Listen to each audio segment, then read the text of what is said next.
وكذلك يجتبيك ربك ويعلمك من تأويل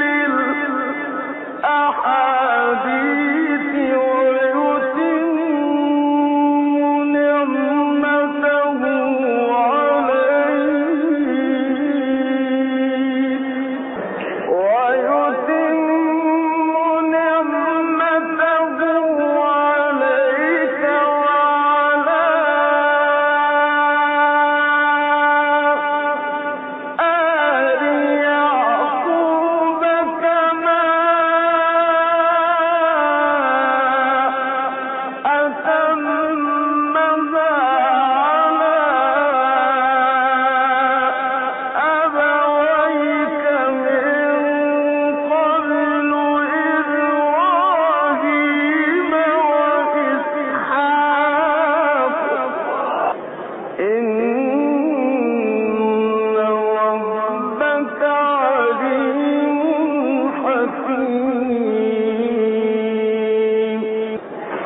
لقد كان في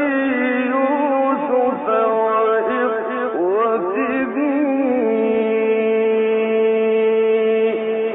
آيات للسائلين إذ قالوا ليوسف وأخوه أحب إلى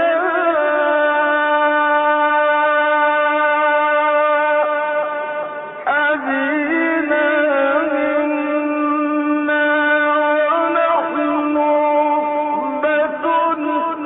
إن أبانا لفي ضلال مبين اقتلوا يوسف أو اطرحوه أرضا يخل لكم وجه أبيكم وتكونوا من بعده قوما صالحين قال قائل منهم لا تقتلوا يوسف